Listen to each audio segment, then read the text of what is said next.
Yes, on a serious note this morning, I'd like to tell a story that happened to me one time many years ago. But it happened. Oh, you can believe it happened. There was two friends of mine. They decided that they wanted to go up to this little, it's kind of out in the boondocks. They wanted to go catfishing, so they take their wives. Well, I didn't have one, so I just went along for the ride. Well, we got up there and we had took a lot of food and a lot of beer. And there was a lot of drinking going on by three of us. The two wives, they were just kind of bystanders. Well, anyway, on the way back, the one guy and his wife in the front, and then the other wife in the front, and then his brothers in the back with me. Well, we was talking, philosophy. We were talking about serious business. And he turns to me and he put his hand inside a mayonnaise jar and he dug out some mayonnaise and he flung it at me. Well, he hit me right in the face with it. And I thought, what in the hell are you up to? So I squirted some mustard on him. I didn't mean nothing by it. Hell, it kind of did go in his face.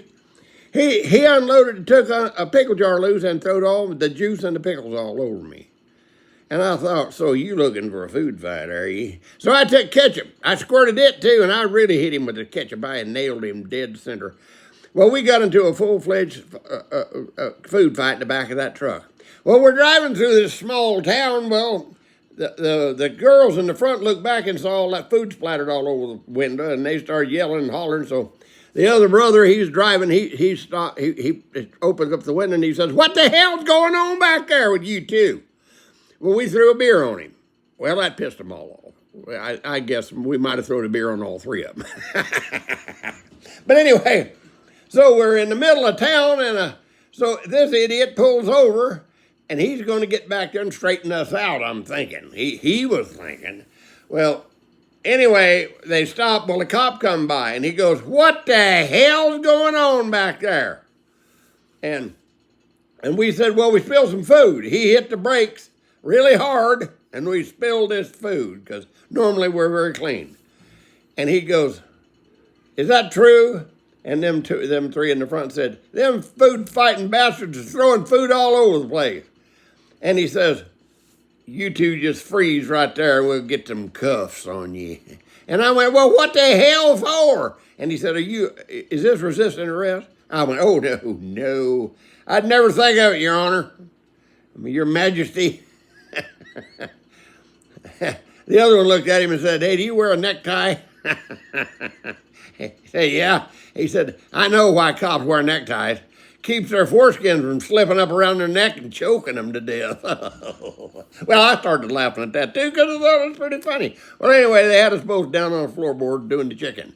And they wrapped us up, considerably wrapped up, and they threw us in the back of the cop car, and we was pleading our case. Hell, we're upstanding citizens. We don't deserve this. What the hell are you thinking?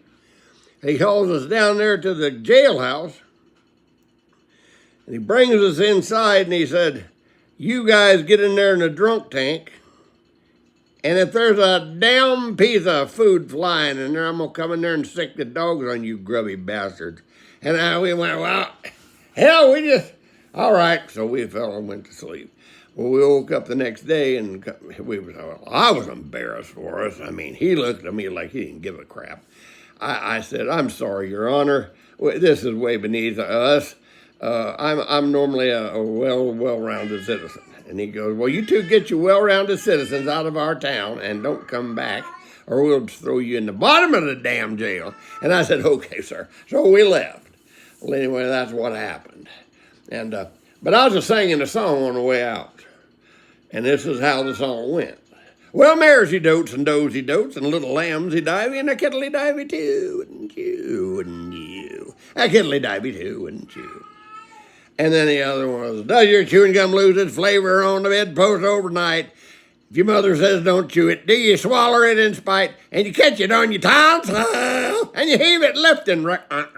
Does your chewing gum lose its flavor on the bedpost overnight?" That's what we did. That was about it. Good night. I love you all. That's one of my drunken stories. I got more.